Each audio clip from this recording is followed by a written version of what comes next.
Tampa Bay is at Philly. Tampa's favored by 7. The over-under is 52.5 points.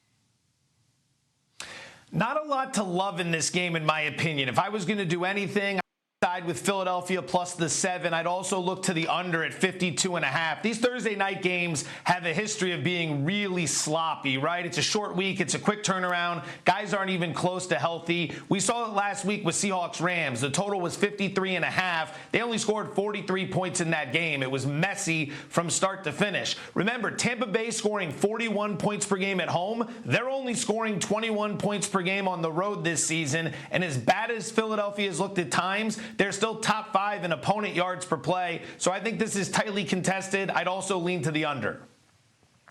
If you think about it, Philadelphia is such a tough place to play. And you talk about the Tampa Bay Buccaneers going into Philadelphia, and you're looking at the point spreads and whatnot, but I'm sticking to the football field. Tom Brady has a little bit of discomfort with his throwing arm. The Philadelphia Eagles certainly can take advantage of that if they have Jalen Hurts on the offensive end doing what he's capable of doing. This is a young football team, but they got a veteran team in Tampa Bay who could be coming in sleepwalking.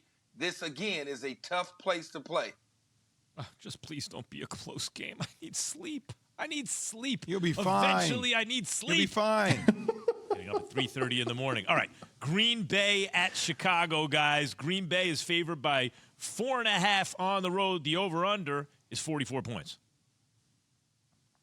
I mean, how much do we want to bring history into account here, right? We're not supposed to. We're supposed to evaluate it for what we've seen recently, but Green Bay has covered the spread in 20 of the last 27 meetings between these two teams. Green Bay has covered the spread in 17 of their last 22 trips to Chicago. They own the Bears, and I know Chicago got that nice win last week against the Raiders. Give them credit for getting it done, but the offense still ranks 30th in scoring and dead last in yards per play. If Rodgers is able to score his points, I don't know how Chicago's going to keep up. I would lean to the Packers minus the 4.5. The Chicago Bears defense is playing better of late. They have more energy. Khalil Mack, 5 sacks on the season, is certainly doing his job with this young man, Justin Fields, not necessarily playing lights out at quarterback, but stabilizing a unit that certainly needed it. But he's energized the entire team. I'm not so sure that Green Bay won't get upset in this situation at all. Yeah. Jay, you have an opinion about this, or you want to go to the next one? So, look, Chicago's defense can be interesting. I still think Justin Fields can do some damage. Green Bay minus 4.5. I might take Chicago in this one. Let's go to the next one, though. You should have seen Jay, really considering it. I'm really considering it. There's something real on the line in this game. There might be something real on the line here. I really do make these bets in real life. Okay, we got Los Angeles at Baltimore. Baltimore, Joe, -3, over under 52 points. All right, short week for the Ravens. They're coming off that Monday night comeback against Indianapolis, so they've got less time to prepare for this game. You got a Chargers team traveling across the country that has been playing dynamite football on both sides. Defensively, they've looked fantastic. Last week when they got down against Cleveland, they didn't panic. They've got a head coach who understands analytics and how to be aggressive with his play calling and his decisions on 4th down. I love what Brandon Staley is doing with the Chargers right now. Keep this in mind. The Ravens are 4-1 this year, but they're already 3-1 in one-score games.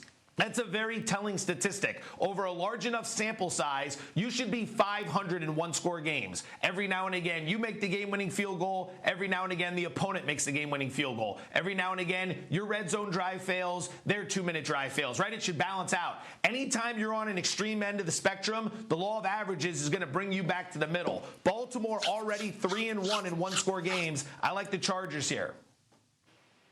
I think when you look at this football game, an emotional victory over the Cleveland Browns last Sunday, an emotional victory for the Baltimore Ravens on Monday night against the Indianapolis Colts. This could be a fireworks game again, where now all of a sudden you have Lamar Jackson trying to take another step in this football game against a tight, tough defense of the Chargers, and you also got a young stud quarterback in Justin Herbert going in here. This could be a high-scoring, high-flying game, no question about it. I think the over and the under on this one is plus 52. There's so much on the line in this game. Just as when you think about the quarterbacks who've beaten Mahomes, the teams who have beaten the Chiefs, this pits two of them together. Like, the winner of this game is going to be seen along with Buffalo as the rising power in the AFC. Kansas City at Washington. Kansas City, speaking of the Chiefs, are 6.5-point favorites on the road. The over-under is 55.5 points. They never cover, Joe. Very good point. 3-13 against the spread in their last 16 games dating back to last year. They've covered 1-point spread this season. That was in Philadelphia against the Eagles, and that game was tight at the half. Do you want to lay your hard-earned money on the Chiefs right now? Remember, this line was Kansas City -7, but Washington money came in to knock it down to 6.5. So if you like Washington, you got to shop for the 7. If you like the Chiefs, you got to play it inside of 7. Kansas City will probably be a very popular 6-point teaser play. More on that down the line. But you got two really bad defenses here. I'm sure you guys have hit on how bad Kansas City's defense is. Washington's defense is not living up to expectations. They're 20th in opponent yards per play. There's a reason this total is sitting up at 55. Maybe it's a shootout. Personally, I want nothing to do with it. I can't get behind the Chiefs, and Washington's been terrible this season. This is not the time for the Kansas City Chiefs to all of a sudden make the Washington football team defense look like lights out.